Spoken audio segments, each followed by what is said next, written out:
Hello. 600,000 people go missing in the US each year, and many of these people go missing in the woods. If you've ever been in the wilderness, you could find yourself in a position where you need to survive.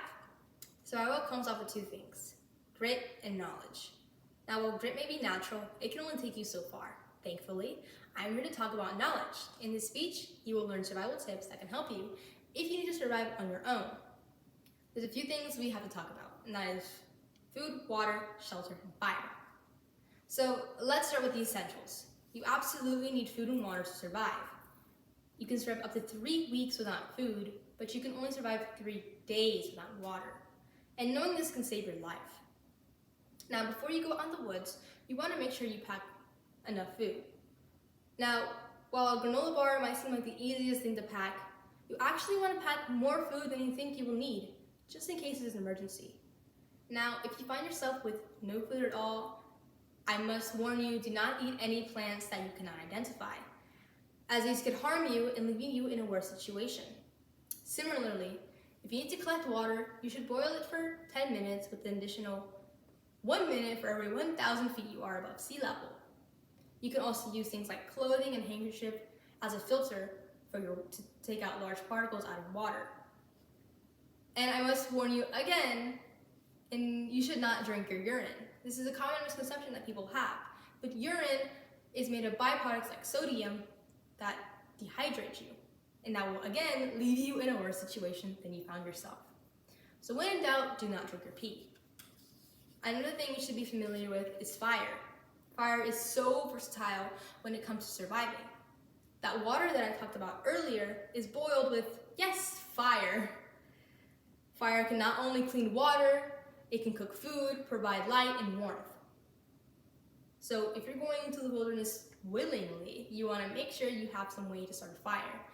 These things include fire starters, lighters, and matches.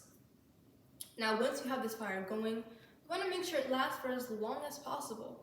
And one way to ensure this is by using the star fire technique. That includes having logs put in a star formation with the edge of the log on fire. And as the wood burns, you push the logs in and you can get more out of your wood, which relates to more time burning, which relates to more fire. With fire, you should be able to clean water, cook food, provide light, and warmth. Fire is vital surviving in the wild. And before venturing in the woods, you should know a little about it. Last tip has to do with shelter. Shelter is what protects your body from the outside environment. Now, if you're out in the woods and it's dark and you're lost, you may want to start in building a shelter.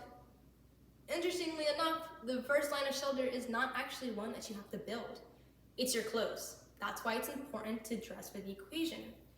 If you're going hiking in January, you want to make sure you wear those layers and those hiking boots. And make sure the layer that's closest to your body does not get wet.